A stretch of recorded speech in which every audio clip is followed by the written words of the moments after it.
and joining me now is Democratic Congressman Adam Schiff of California. Congressman Schiff, welcome back to Meet the Press. Great to be with you. Well, it's great to have you. I want to start off by asking you about that unsealed brief that was filed by Jack Smith. We should note that it was unsealed by the judge. In it, he reveals new details about what happened on January 6th, including, he says, that when former President Trump was told that his then Vice President Mike Pence had to be rushed out of where he was for safety and that he was in danger, Trump's response was, "So what?" What was your reaction to hearing that, Congressman? Well, that was the most shocking part to me. It just reaffirmed, I think, what we all know about Donald Trump, and that is he cares about no one except himself. He cares about nothing, not the Constitution, not our institutions, not the Capitol, not his own colleagues, nothing but himself. And in that respect, that one exchange when the president is informed as the vice president is essentially being sequestered in a safe place because his life is at risk, people are chanting, "Hang Mike Pence," the president's reaction is, "So what?" That, to me, is so telling and so powerful. I want to ask you about the timing of all of this, Congressman, which you know has been in focus. A former federal prosecutor referred to this brief as Jack Smith's, quote, October cheap shot. Donald Trump has accused the Justice Department of election interference, essentially by violating its longstanding practice not to take public steps in politically related cases close to an election. So I wonder if you would weigh in on this. Do you think it was appropriate for this brief to be unsealed this close to the election, Congressman?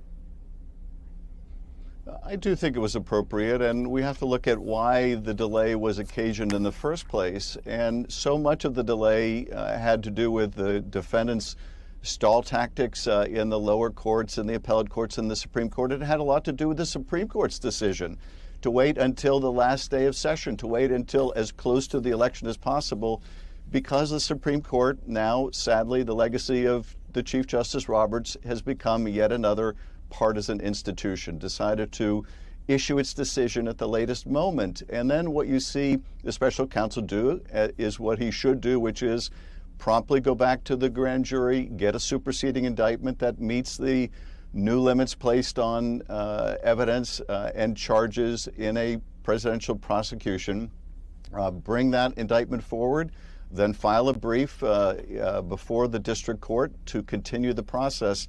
So I think the special counsel did what he should do, and I think the court was well within its discretion to make that public. And yet, Congressman, just to remind you, this is what you said back in 2016 when then FBI Director James Comey reopened essentially the investigation into Hillary Clinton's emails. Take a look.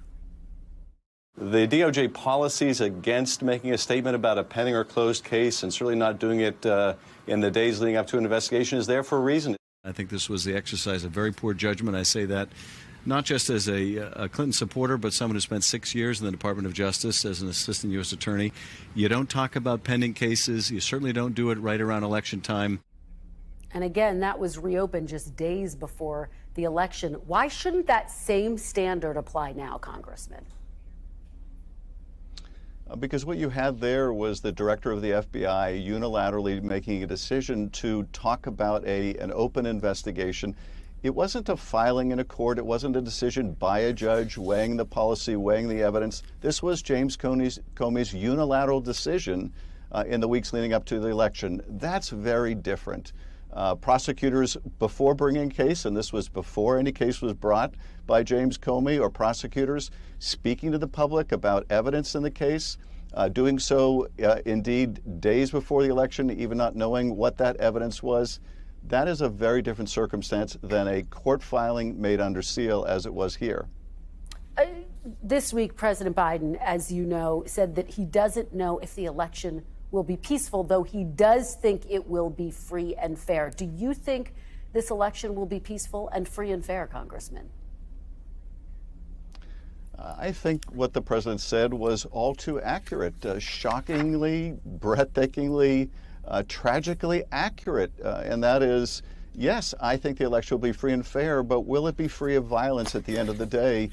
If it is close, if Donald Trump loses again, as I expect that he will contest it. He has more reason to contest it than he did before, not because of any flaw in the election, but because Donald Trump believes, and perhaps with reason, that if he doesn't succeed at the ballot box, he may be going to jail.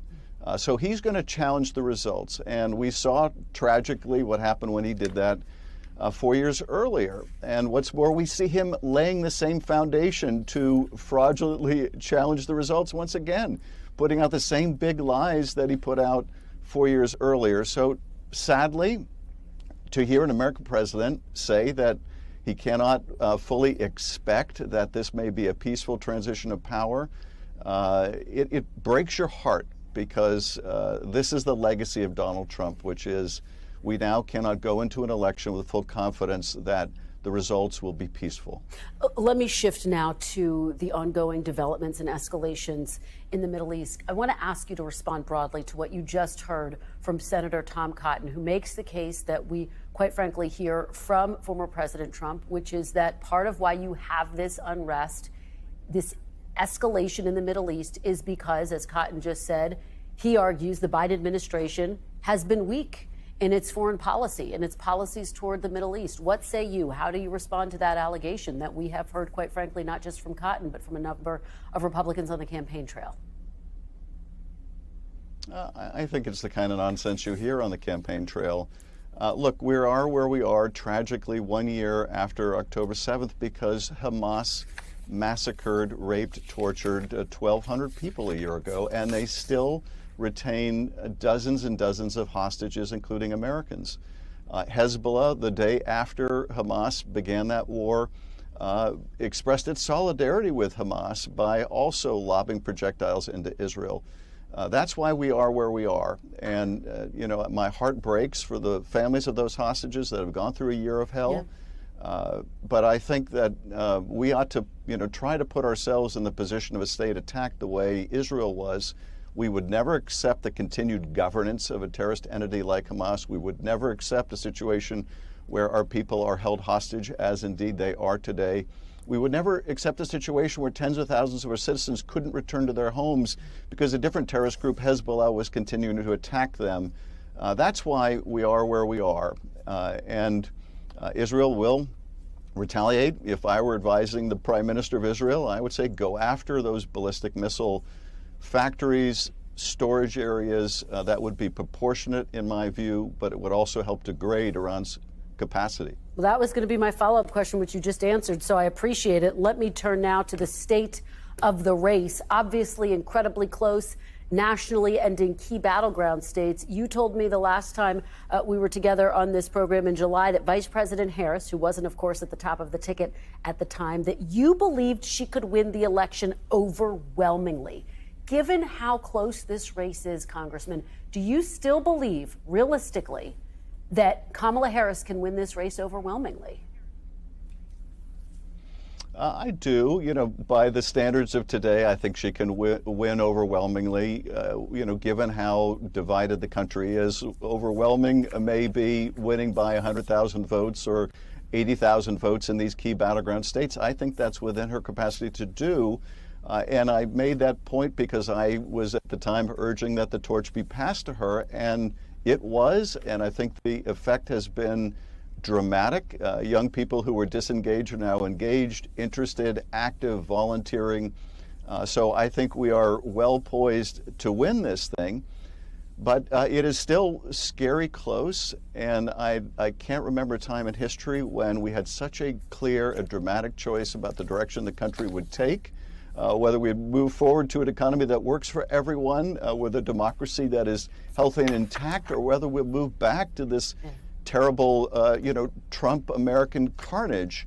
And I think faced with that prospect and that choice, Kamala Harris will win this race, and I'm very optimistic about the outcome. All right, scary close, a little different than overwhelmingly, but we heard you make your case. Congressman, thank you very much. Adam Well, Schiff, if I could just say, the reason why the margin is so important is because they will challenge the results when they lose.